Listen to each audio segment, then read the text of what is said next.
de las cavidades del sistema nervioso, del sistema digestivo, perdón, tiene la función de almacenar alimento, coma, descomponerlo gracias a la acidez de sus jugos y transformarlo en una sustancia semilíquida llamada quimo. Ya, entonces, palabra clave de esa pregunta es que libera bueno, jugos muy gástricos muy ácidos. Si yo analizo dentro del tubo, dentro de los órganos que conforman al tubo digestivo, solo hay un lugar muy especial y específico en la cual se liberan jugos gástricos, pero de pH ácido. Ese sería el estómago. Ya, pero ¿qué cosa yo debo recordar el estómago aparte de marcar la clave? ¿Cómo se llama la válvula que comunica estómago con esófago? Cardias. Ah, ya, eso también pueden preguntar, ¿ah? O sea, límites. ¿Cómo se llama, escucha, la válvula que comunica estómago con intestino delgado? Se llama válvula pilórica. Pilórica o píloro también le llaman, ¿ya? Ahí está, válvula pilórica. Entonces, esos son los extremos del estómago. Ahora, debo recordar que el estómago, acá, el estómago es un órgano muscular principalmente y hueco. ¿Qué músculo, qué tipo de tejido muscular comprende principalmente al estómago? ¿Esquelético? No. ¿Cardíaco? No. Tejido muscular liso. Hay que recordar eso. Ahora, ese estómago, ¿qué tipo de glándulas presenta? Glándulas, glándulas jóvenes gástricas, gástricas, a la cual también le llaman fúndicas. ¿Ya? ¿Y qué secreta esa glándula gástrica? Punto y coma, secretan, acá está, secretan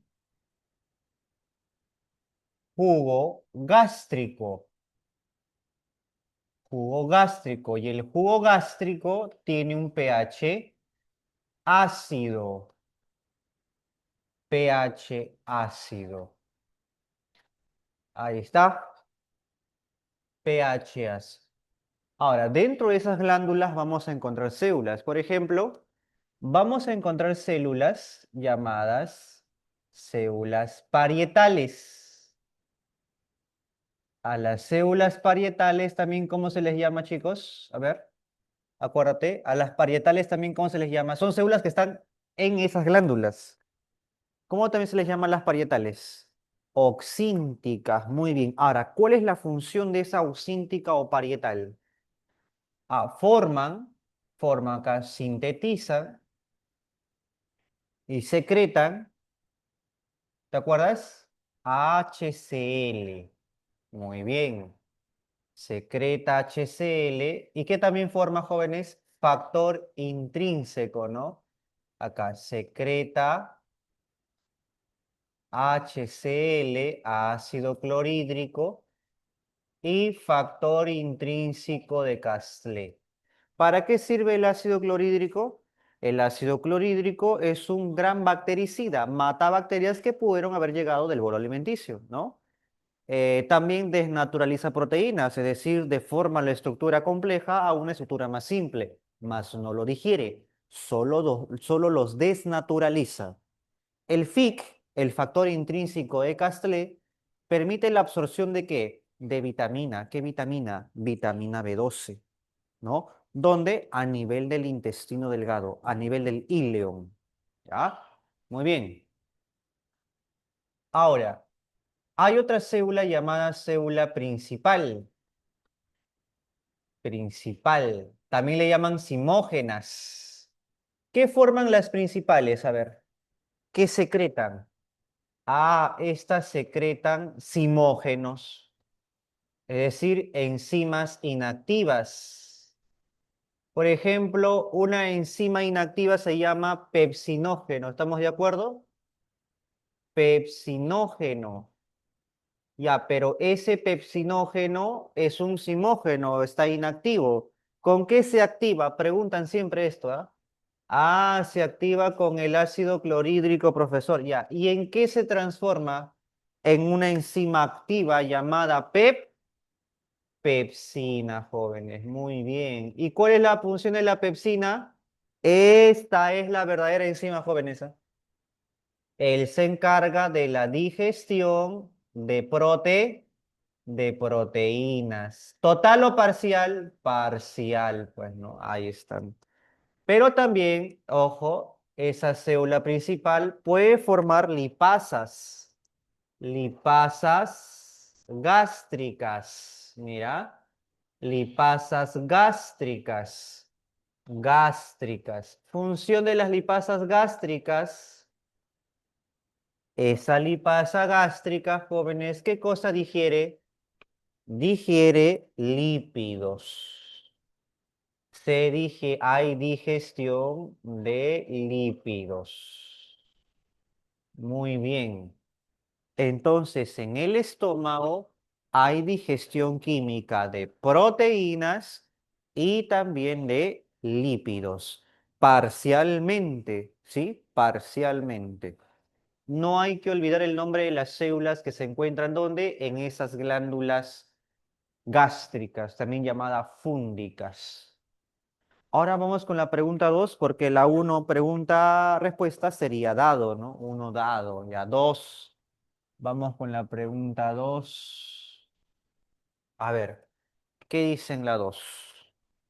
Durante un taller sobre fisiología digestiva, el docente entrega una tabla de enzimas pancreáticas y le pide a los estudiantes que lo puedan relacionar. A ver, según corresponde.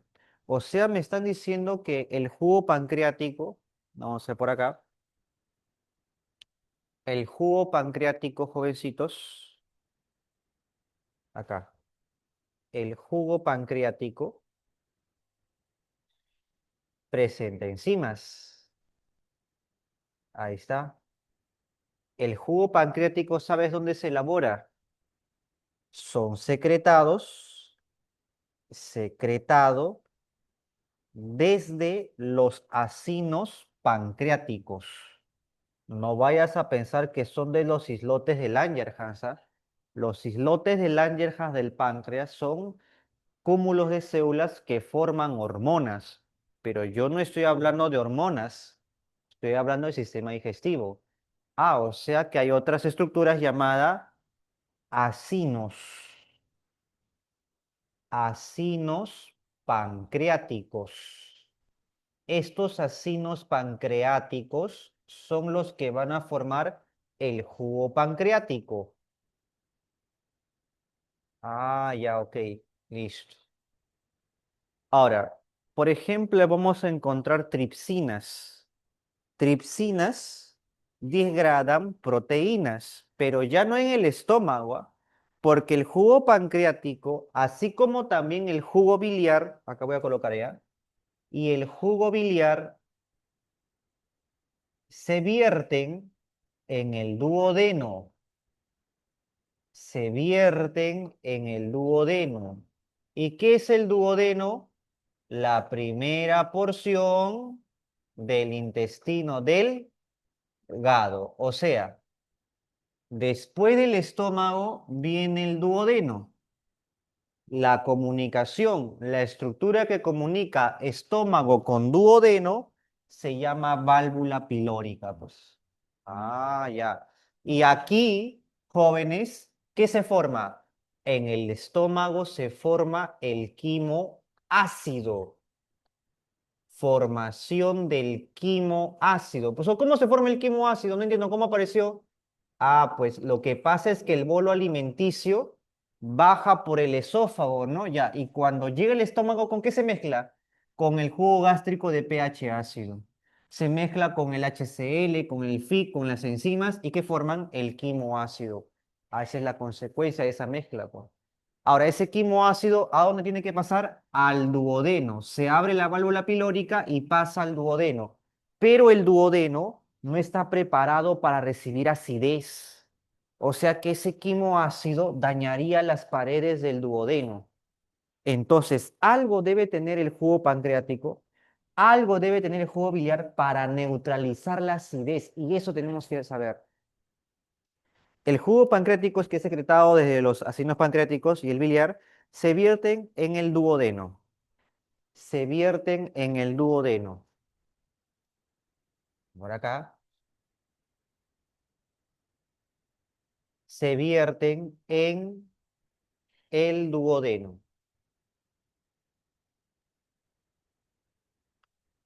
En el duodeno. Aquí, jóvenes, en el duodeno, el quimoácido se transforma ¿en qué? El quimoácido se transforma en quimobásico. Se transforma en quimobásico. Es decir, acaban de neutralizar la acidez. ¿Quién lo neutraliza? El bicarbonato. Gracias al bicarbonato que está presente en el jugo pancreático y en el biliar, esa sustancia alcaliniza al quimo ácido. Alcalinizante. Lo que te pueden preguntar son las hormonas, como cuál, por ejemplo. ¿Cuál es la hormona principal? Porque obviamente no va a ser la única, que estimula a que el jugo pancreático y biliar sea rico en bicarbonato. Ah, ya. Eso se llama la secretina. La secretina es una hormona que estimula la secreción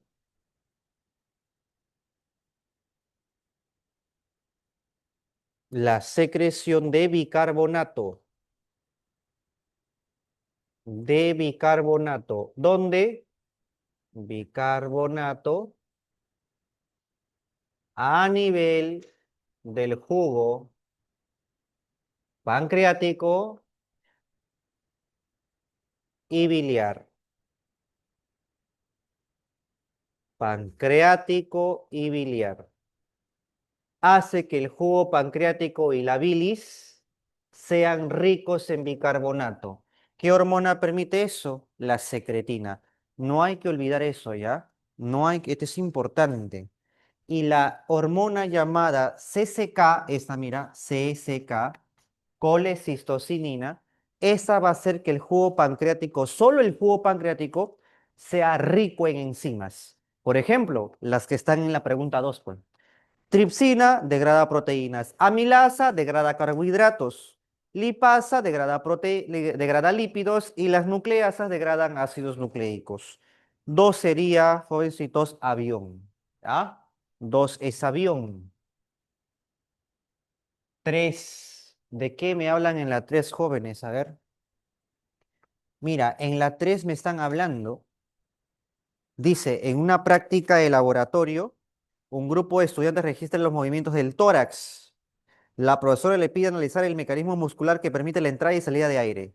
Hay que marcar verdad o falsedad. Si tú lees eso, jóvenes, es sobre esto, ¿no? Inspiración y expiración. Ahí está.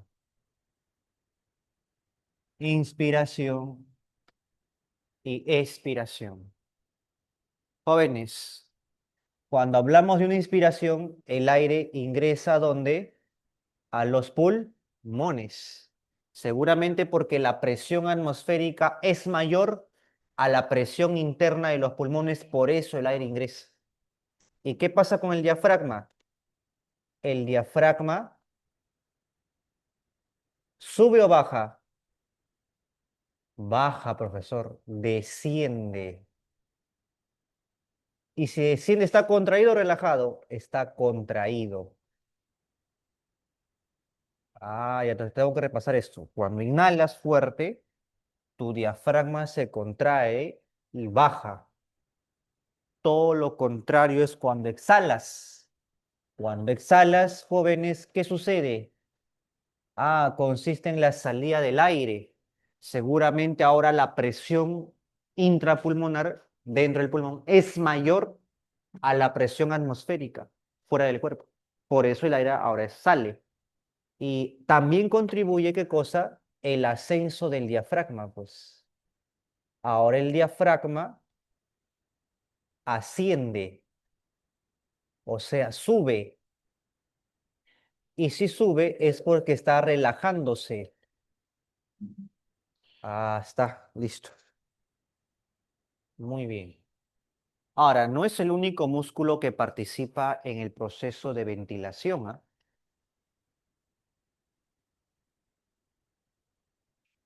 En la inspiración también participa los intercostales. Claro, hablamos de una inspiración forzada. Esa es la palabra clave. Forzada. Y de una expiración forzada. Por ejemplo, en una inspiración forzada, ¿qué otros músculos participan? Participa el escaleno, participa el serrato, son músculos, ¿ah? Participa el esternocleidomastoideo, los intercostales externos,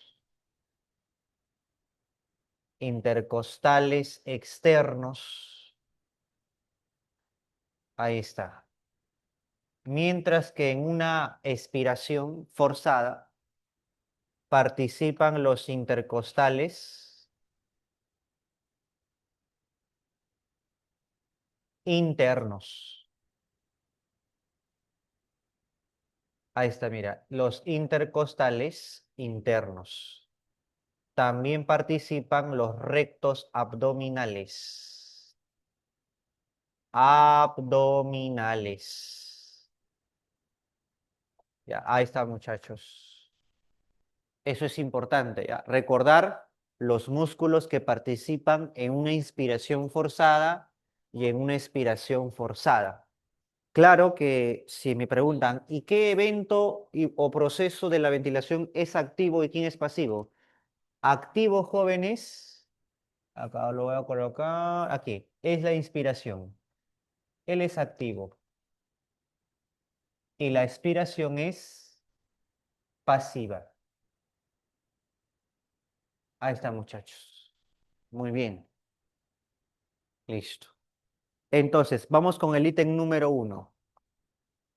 ¿El diafragma se contrae durante la inspiración? Sí, el diafragma se contrae durante la inspiración. Aumentando el volumen de la cavidad torácica, claro, porque cuando los pulmones se inflan y el diafragma baja, hay más espacio en esa cavidad torácica, ¿verdadero? 2. Durante la expiración, el músculo diafragma colabora en la expulsión del aire. Durante la expiración, claro, cuando usted expira, el diafragma contribuye en la salida del aire. ¿Cómo? Empuja, asciende, se está relajando. Contribuye a la expulsión del aire. 3. ¿La expiración es la entrada del aire? No, mira, la expiración es la salida del aire y es un proceso pasivo, ¿ya? Entonces, correcto serían las dos primeras y falso la última, ¿no? 3 es barco, chicos. 3 barquito. Pregunta 4 ahora. 4. Durante una práctica de fisiología, dice, un estudiante observa cómo la sangre fluye desde el corazón hacia todo el cuerpo, a través de un vaso sanguíneo, transportando oxígeno y nutrientes. La sangre arterial que circula en la circulación mayor, que transita en la circulación mayor, sale de él. Ah, mira, justamente tengo aquí el esquema de la circulación doble del humano, ¿no? Este es el corazón y bueno, las cavidades superiores se llaman aurículas y las cavidades inferiores ventrículos. Esta es la aurícula derecha, por lo tanto, este es el ventrículo derecho, mira. Esta es la aurícula izquierda, por lo tanto, este es el ventrículo izquierdo. ¿Qué te enseñé yo en la clase anterior, no? que toda circulación, ya sea mayor o menor, ¿dónde nace? ¿De dónde parten o de dónde nacen? A ver, toda circulación, sea mayor o menor, ¿de dónde nace? ¿De qué cavidad nace necesariamente? De los ven, nacen de los ventrículos. Toda circulación nace de los ventrículos. La mayor nace del ventrículo izquierdo y de ahí se proyecta una arteria, la arteria aorta. Es la que va a sacar sangre. Mira, rojito, ¿qué me representa? Rojito me representa sangre arterial u oxigenada. Ah, mira, rojito me representa sangre arterial.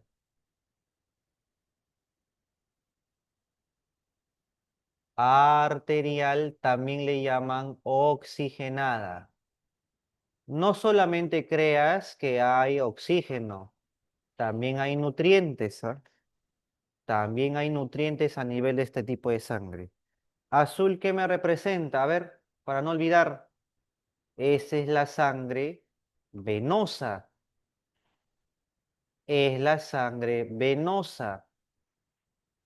Le llamas también desoxigenada. No significa que hay 0% de oxígeno. Solo significa que hay poca concentración de oxígeno en esta sangre de acá. Ah, entonces la arteria aorta saca sangre del ventrículo izquierdo. ¿Hacia dónde? Hacia todos los órganos. Para entregar oxígeno, para entregar nutrientes, glucosas, aminoácidos. En respuesta, nuestros órganos, nuestros tejidos le entregamos desechos como el CO2 y ahora nuestra sangre se vuelve venosa. ¿Quién permite su retorno? A ver, porque aquí está saliendo, ¿no? Ya, pero ¿quién permite su retorno?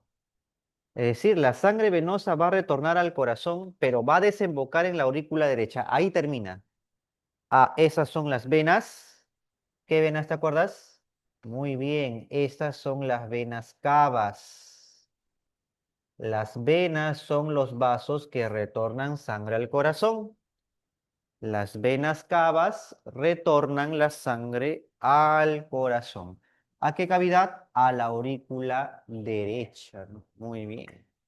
Ahí finaliza la circulación mayor. ¿Inicia dónde?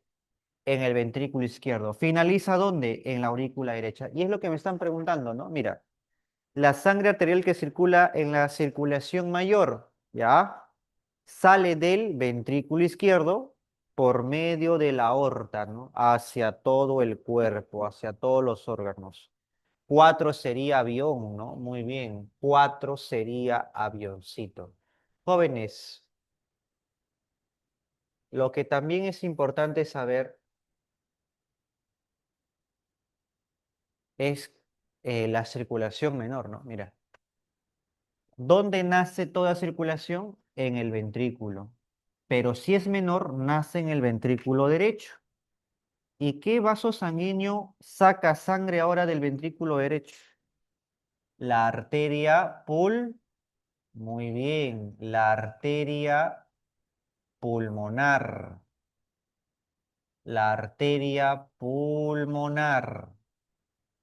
Esa es la arteria que saca sangre del corazón, pero desde el ventrículo derecho. ¿Hacia dónde lo lleva?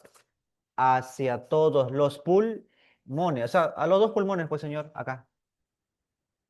¿Para qué? Para que exista intercambio de gases, hematosis. Y ahora nuestra sangre, ¿cómo se torna? Oxigenada, arterial. ¿Quién lo retorna? Lo retornan ¿cuántas venas? 4 venas pulmonares.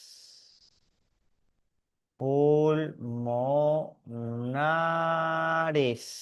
¿Cuántas son? Bueno, profesor, son 4. ¿Y cuántas venas cavas existen? 2. No hay que olvidar el número, es importante, ¿ah?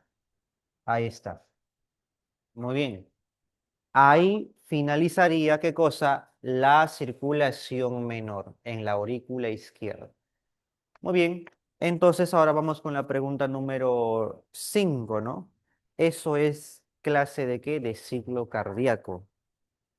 En una práctica de auscultación, un estudiante utiliza un estetoscopio para escuchar sonidos del corazón de su compañero. Dice que el docente le explica que que los dos ruidos principales se producen por cierre de válvulas en diferentes fases. Y es correcto, pues, ¿no? Yo debo recordarme el nombre al menos de las cuatro fases del ciclo cardíaco. Relajación, perdón, llenado ventricular, contracción isovolumétrica, eyección y relajación isovolumétrica. Son cuatro, pero de esas cuatro fases solamente son dos que participan en el cierre de válvulas y eso genera el ruido cardíaco, los dos ruidos cardíacos. Dice, ¿qué representa el primero y el segundo ruido respectivamente? Ah, ya. ¿Dónde se genera el primer ruido cardíaco? En la fase llamada contracción isovolumétrica. Ahora, ¿por qué se genera este ruido, este primer ruido? Ah, porque hay cierre de qué válvulas. Válvulas aurículo, mira, aurículo ventriculares.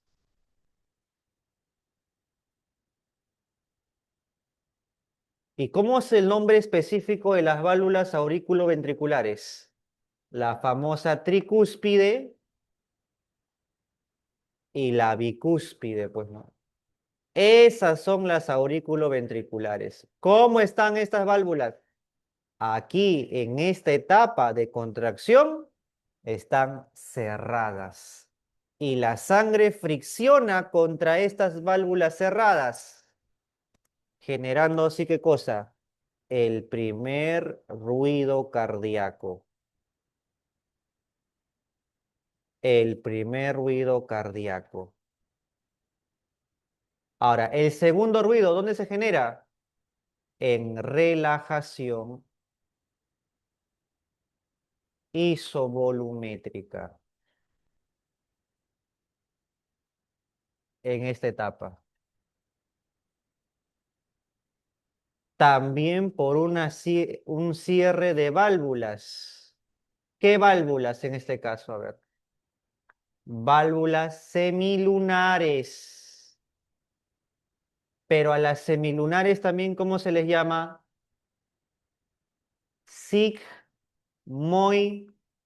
Sigmoideas. Muy bien.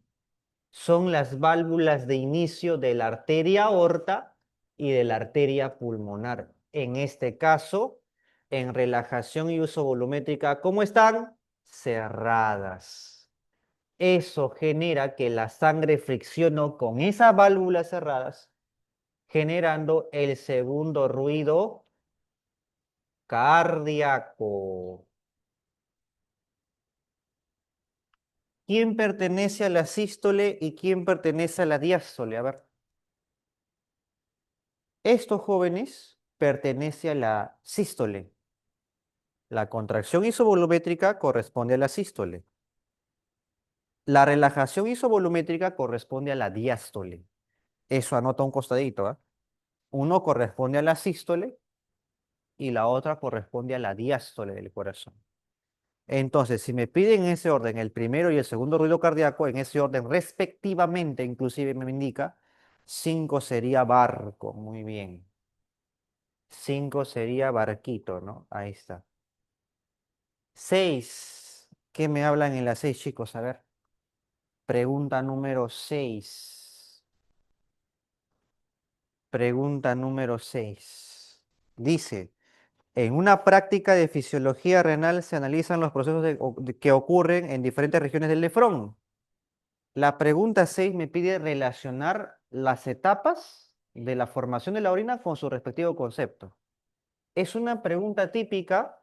¿Por qué? Porque me hablan de fisiología renal. Fisiología del nefrón, para ser exacto. Tú sabes que la primera etapa para formar orina se llama filtración. ¿Dónde ocurre la filtración? A ver. Uno, filtración. ¿Dónde ocurre? Ah, profesor, filtración ocurre en los corpúsculos de Malpighi. Ya, pero si somos exquisitos, la sangre que pasa por el glomérulo impacta con la cápsula de Bowman, ¿no? Claro. En la cápsula de Bowman se da estrictamente la filtración, ¿no? Ahí está. Ya usted sabe qué moléculas o qué componente de la sangre no se filtra. ¿Qué no se filtra a nivel de la cápsula de Bowman? No se filtra glóbulos rojos, glóbulos blancos, plaquetas y tampoco se filtra proteínas. Solo se puede filtrar agua, iones, aminoácidos, glucosas, urea. Estas cosas del plasma sí se pueden filtrar, menos las células y tampoco las proteínas. Ahora, ya sabes que la filtración, jóvenes, se da por un mecanismo de fuerzas, choque de fuerzas, ¿no? Ya. Dos, la reabsorción. La reabsorción, jóvenes, consiste en dejar pasar sustancias del túbulo renal hacia la sangre, hacia el tejido circundante o alrededor del nefrón. Vamos a reabsorber sustancias que todavía tu cuerpo puede utilizar y todavía no es necesario eliminarlas. Por ejemplo, a nivel del túbulo contorneado proximal, ¿sí o no? ¿Qué se reabsorbe? Se reabsorbe agua, agua, iones, ¿qué más?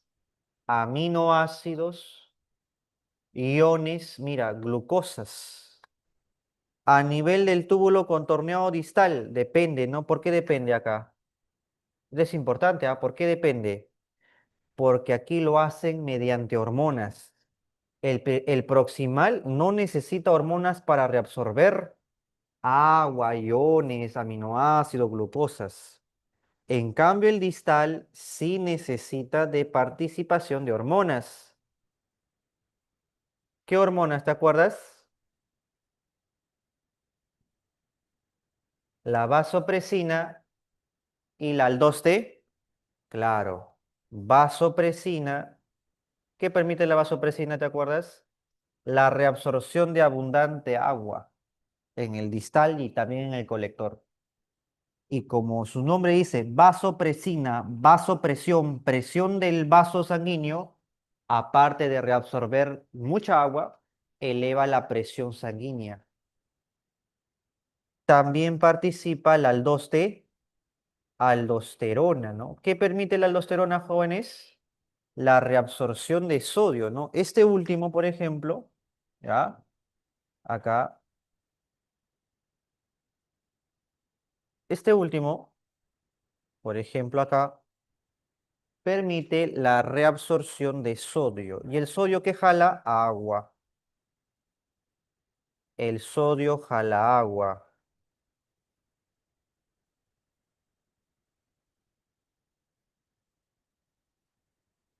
Permite reabsorber sodio. Y el sodio que jala agua. ¿Listo? También te permite reabsorber iones de bicarbonato y secretar, también acá la aldosterona permite secretar iones de potasio y iones de hidrógeno. Este último es el que acidifica la orina, ¿no? Ya está. Y paso 3, la secreción, que ocurre principalmente donde en el túbulo colector, ¿no? Así es. En el túbulo colector. ¿Qué van a secretar? ácido úrico, creatinina, más iones de hidrógeno, y eso lo va a realizar por transporte activo. ¿Ya? Entonces, si usted relaciona correctamente, uno sería con avión, donde me hablan de glomérulo y cápsula de Bowman. Dos, que es reabsorción tubular, incorporación de qué? De moléculas útiles como glucosa, aminoácidos. Claro, en la reabsorción hay eso, ¿no? Reabsorbes glucosa, aminoácidos en el proximal, por ejemplo.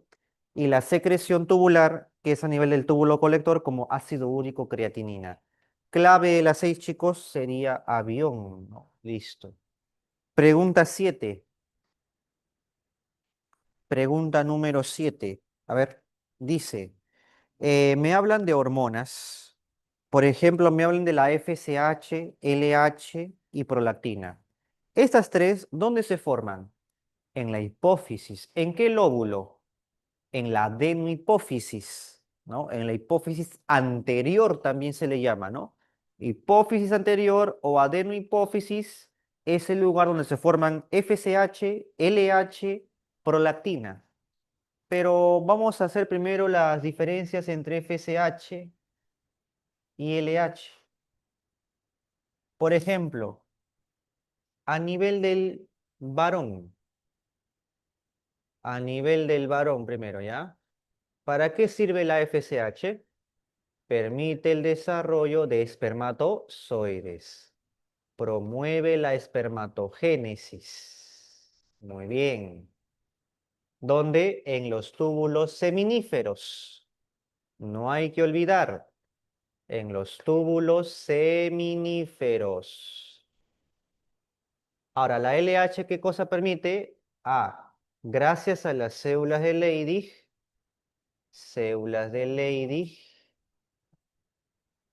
ahí está.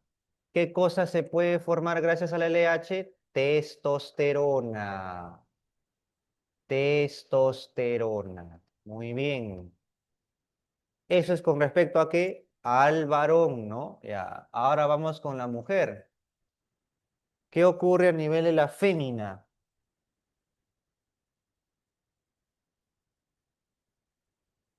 ¿Qué ocurre a nivel de la fémina? Ay, pues, casi me caigo. A ver acá. A ver, al nivel de la fémina, ¿para qué sirve la FSH? Promueve la maduración de los folículos. Maduración y desarrollo de folículos ováricos. Ya. Hace que el ovocito 1 pase, ¿no? Continúe la división y se transforme en ovocito 2. Ahí está. Muy bien. También permite la FSH la formación de estrógenos, ¿no? Que participa ¿dónde? En la menstruación. La LH permite a la mujer jóvenes transformar su cuerpo lúteo, mira, transformar su folículo de Graf, que es el folículo maduro que ha soltado al ovocito 2, en cuerpo lúteo. El primer cuerpo lúteo que se forma en el ovario, porque eso ocurre en el ovario, jóvenes, hace que la mujer libere progesterona. Progesterona, que es la hormona del embarazo. Hormona del embarazo. Hace que el endometrio funcional se prolongue para recibir la implantación, para recibir al blastocisto y perpetuar, concretar la implantación. Hormona del embarazo. Hace que el folículo de Graf, que es el folículo maduro que libera el ovocito 2, se transforme en un cuerpo lúteo y este cuerpo lúteo es el que libera progesterona y hace que la mujer se embarace en los días fértiles. El LH participa principalmente en la ovulación. La LH hace posible dos cosas entonces. que el folículo ovárico libere al ovocito 2 en el día 14 del mes y hace que ese folículo maduro se transforme en un cuerpo lúteo para formar progesterona. Ahí está. Muy bien. Ahí está. Muy bien. Ya, clave de la pregunta número 7. 7, chicos. 7 sería avión o barco. A ver, ¿la FSH estimula la maduración de los folículos? Sí. Maduración y desarrollo de folículos en el ovario. ¿Está bien? ¿La LH desencadena la ovulación? Sí, pues la LH permite la ovulación. La liberación del ovocito 2. No su maduración, porque maduración es FSH. Liberación, anota al costadito. Liberación del ovocito 2. Ya. Verdadero. ¿La prolactina es una hormona hipotalámica? No, pues te estoy diciendo que las tres hormonas que están en el párrafo, ¿dónde se forman? En la hipófisis, no en el hipotálamo. Entonces, clave de las 7, muchachos, barco, ¿no? 7 barco. Finalmente la 8, 8 es enano, 8 es enano. Y no te olvides, por favor, repasar esto. Primer nervio, primer par craneal, el olfatorio, que permite la olfacción. Ahí está. El segundo, el óptico, que permite percibir la visión. El tercero, oculomotor, que permite el movimiento de los ojos. Iris, cristalino y párpados. No lo olvides. Ahí está. El cuarto par craneal, el patético, también le llaman troclear. Troclear es su otro nombre. ¿Qué permite el patético troclear? La rotación del ojo. Rotación de ojos. Mira al techo sin mover la cabeza. Mirada patética. A esa mirada le llamas mirada patética. El quinto, trigémino, permite mover la lengua. Movimiento de la lengua y también nos permite masticar. Masticación. Nos permite formar, unificar el bolo alimenticio, ¿no? Y el sexto, abductor.